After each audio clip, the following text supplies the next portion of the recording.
நிகம கல்பதரோர் கலிதம் பலம் சுகமுகாத் அமிர்தத்ரவ சயுதம் பிபத பாகவதம் ரசமாலயம் முகுரஹோ ரசிகா புவி பாவுக்காக. நாம் ஒவ்வொருவருமே பக்தி உடையவர்கள். நம்மிடம் இருக்கும் பக்தி வெளிப்பட வேண்டும், அது பலிக்க வேண்டுமென்னால் சாஸ்திரம் அதற்கு வழிகாட்டுகிறது. யாராக இருந்தாலும் பகவானுக்கு அடிமைகள்தான். அனைவருமே அப்ப பெருமானுக்கு பணிகள் புரிய, தொண்டு புரிய கடமைப்பட்டவர்கள். அது சிலருக்கு புரிகிறது, சிலருக்கு புரியாமல் போகிறது.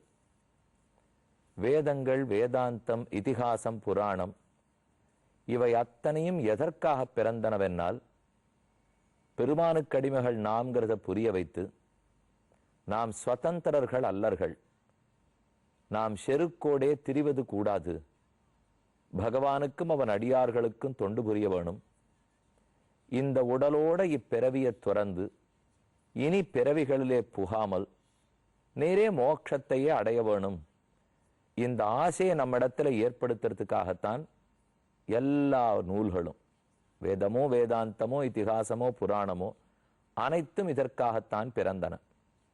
அந்தந்த நூல்களில் இந்த தத்துவ கருத்துக்களை, உண்மை பொருள்களை விளக்க வைக்க வேணுங்கிறதுக்காக சிறந்தவர்களுடைய வாயிலாய் ஸ்தோத்திரங்கள் இருக்கும்.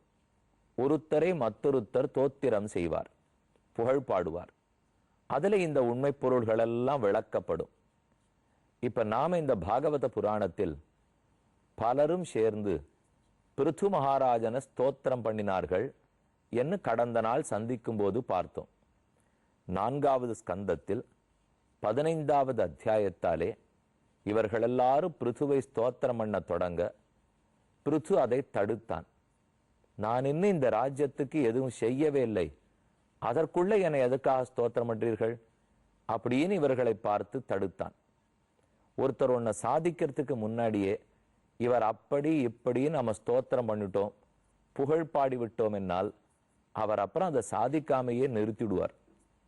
மக்கள் உன்னை சாதிச்சுட்டால் எல்லாத்தையுமே பண்ணி முடிச்சுட்டோம்னுட்டு ஒரு காம்ப்ளசன்சி ரீச் பண்றதுன்னு சொல்றோம் இல்லையோ, அதுக்கு மேல முயற்சி எடுக்காதையே நிறுத்திடுவோம்.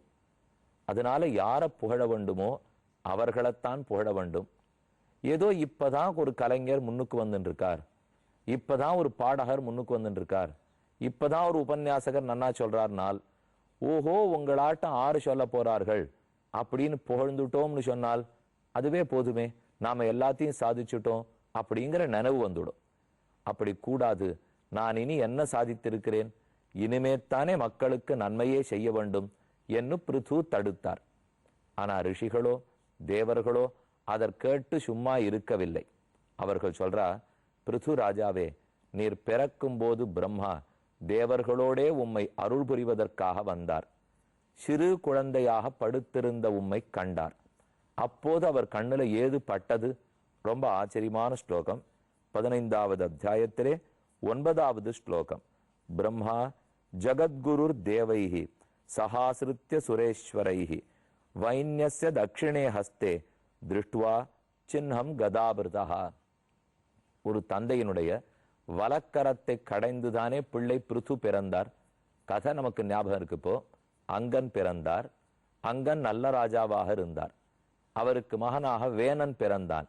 தீமையிலேயே உழன்றான். பிள்ளை இப்படி இருக்காரேங்கிறதுனால வருத்தப்பட்டு அங்கன் காட்டு கேகினார், உயிர் துறந்தார்.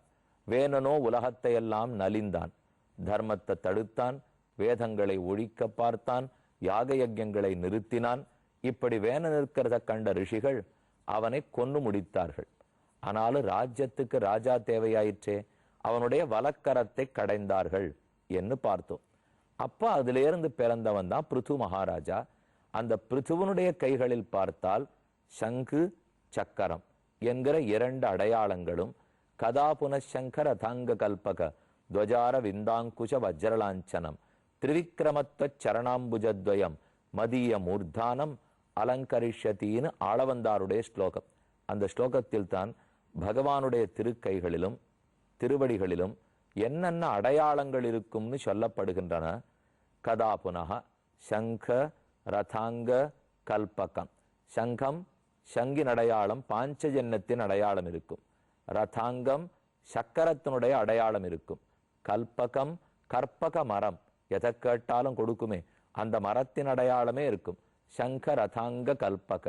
துவஜ கருட கொடி இருக்கும், கொடி கட்டப்பட்டிருக்கும், அதன் அடையாளம் இருக்கும். துவஜ அரவிந்த தாமரையினுடைய அடையாளம் இருக்கும். அங்குஷத்தின் அடையாளம் இருக்கும். வஜ்ர லாஞ்சனம் வஜ்ர ஆயுதத்தினுடைய அடையாளம் இருக்கும். இதெல்லாம் பெருமானுடைய திருவடிகளிலேயும் திருக்கைகளிலேயும் நாம் கண்டுகொள்ளலாம். அது அத்தனையும் தான் பிரம்மா இந்த குழந்தையினுடைய கைகளில் பார்த்தார். கையினார் சுரிசங்க நலாழியர் நீழ்வரை போல் மெய்யினார் துளப விரையார் கமழ்நீள் முடிய மையனார் அணி அரங்கனார் அரவின் அனமிஷ மேய மாயனார். திருப்பாணாழ்வாருடைய ஆச்சரியமான பாசுரம். கையினார் சுரிசங்கு அனல் ஆழியர், வலக்கையிலே சக்கரத்தின் பொறி, இடக்கையிலே சங்கத்தின் பொறி. இந்த ரெண்டோட தான் திருவரங்கத்தெம்பெருமான் சேவை சாதிக்கிறான். பெரிய பெருமாளுடைய திருக்கைகளிலே சங்க சக்கரம் பிடித்து கொண்டிருக்கவில்லை. ஸ்ரீரங்கத்துல பெருமாளை சேவிக்கிறதுக்கு போறோம், அவர் ஒன்றும் 4 கைகளோட இல்லையே. மூலவர் சயன திருக்கோலத்தில் இருக்கார். சயன திருக்கோலத்தில் இருக்கிற ரங்கநாத சுவாமி, அவருக்கு முன்னாடி உற்சவர் நின்ன திருக்கோலத்தில் இருக்கிறார். உற்சவர் தான் 4 தோள்களோட சங்க சக்கரத்தை ஏந்தி கொண்டிருப்பார். ஆனா திருப்பாணாழ்வார் மூலவருக்கு பாசுரம் பாடிட்டு இருக்கார். கையினார் சுரிசங்க நலாழியர் நீழ்வரை போல் மெய்யினார். உரையாசிரியர் உடனே தெரிவிக்கிறார், கைகள்ல சங்க சக்கரம் பிடிச்சுட்டு இருக்க வேண்டாம், ஆனா இந்த 2 கைகளிலேயே சங்கத்தின் ரேகை சக்கரத்தின் ரேகை என்ன அடையாளங்கள் பொறிக்கப்பட்டிருக்கின்றன. பகவானுடைய திருவடிகளிலேயும் அந்த அடையாளம் இருக்குமாம். ஒரு காலில் சங்கு ஒரு காலில் சக்கரம் உள்ளடி பொறித்தமைந்தார் போல் பெரியாழ்வார் சாதிக்கிறார். ஒரு கால சக்கரத்தின் அடையாளம், ஒரு கால சங்கத்தினுடைய அடையாளம். கண்ணன் திருவாய்ப்பாடி கோகுலத்திலே நடந்து நடந்து போகும்போது இந்த திருவடியில் இருக்கிற சங்க சக்கரம் அந்த ஊர்ல எல்லா இடத்திலும் ஒத்தப்பட்டிருக்குமாம். இப்படி பெருமானிடவிட்டு இன்றி அமையாமல் இருக்கும் அடையாளம்தான் சங்கும் சக்கரமும். அதை இப்ப தேவர்கள் தெரிவிக்கிறார். நீர் பிறந்தன்னிக்கே பிரம்மா வந்தார், உம்ம திருக்கைகள்ல இருக்கிற சங்கு சக்கரம் அடையாளத்தை பார்த்தார், அதிலிருந்தே முடிவு பண்ணிட்டோம் நீர் பராத்பரம் தெய்வம் நாராயணனுடைய அம்சம் என்று. அதனால் தான் புகழ் பாடுகிறோமே தவிர நாங்களும் கண்ட மனிதர்களை பாடிவிட மாட்டோம் என்று சொன்னார்கள். இந்த பாசுரம் அனைவரும் அறிந்தது. சங்கொடு சக்கரம் ஏந்தும் தடக்கையன் பங்கைய கண்ணானை பாட ஏலோர் எம்பாவாய். சங்கொடு சக்கரமேந்தும் தடக்கையன், சங்கத்தோடே சக்கரத்தை சேர்த்து ஏந்தி கொண்டிருக்கிறார். இதே போல தெந்திருப்பேரை மகர நெடுங்குழை காதர் வெள்ளை சுரிசொங்கொடு ஆழியேந்தி தாமரை கண்ணன் என் நெஞ்சினோடே புள்ளைக்கடாகின்னவாத்தை காணீர் என் சொல்லி சொல்லுகேன் அன்னமீர்கள் வெள்ளச்சுகமவன் வீத்திருந்த வேதவொலியும் விழாவொலியும் பிள்ளைக்குடா விளையாட்டொலியுமரா திருப்பேரையில் சேர்வன் நானே என்று நம்மாழ்வாருடைய பாசுரம். வெள்ளை சுரிசங்கொடு ஆழியேந்தி, ஆழிங்கிறது சக்கரம், சுரிசங்கு கைகளிலே பிடித்திருக்கிற சங்கம். அப்ப சங்க சக்கரத்தை பிடித்து கொண்டும் இருக்கிறார், சங்க சக்கர அடையாளமும் கொண்டிருக்கிறார். கண்ணன் வந்து மதுரப்பட்டணத்திலே வடமதுரையிலே சிறைச்சாலைக்குள்ளே பிறந்த போது அவர் 4 தோள்களோட தான் பிறந்திருக்கார், சங்க சக்கரத்தோடையே பிறந்திருக்கார். அவர் முன் மனித குழந்தைய போல பிறக்கவில்லை.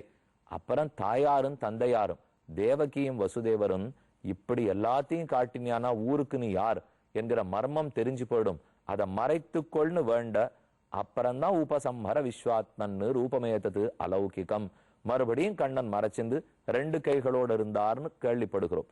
நாளே பகவான்கிறவர் 4 கைகளோடையும் பிறக்கலாம். அப்ப சங்க சக்கரத்தையே பற்றி கொண்டிருப்பார். இல்ல 2 கைகளோட பிறந்தால் சங்க அடையாளம் சக்கர அடையாளம் அவை கைகளிலே இருக்கும். தெந்திருப்பேரையில் அதை பத்தித்தான் ஆழ்வார் பாடினார்.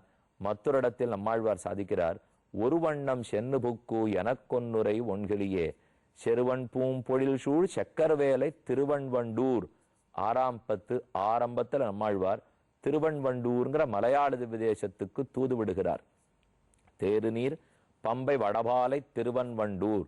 பம்பை வடபாலை, பம்பா நதி ரொம்ப அழகா ஓடுறது, கடலை போல பெருகி ஓடக்கூடிய பம்ப நதி. தேருநீர் பம்பை, பம்பை வடபாலை திருவன்வந்தூர். அந்த பம்பை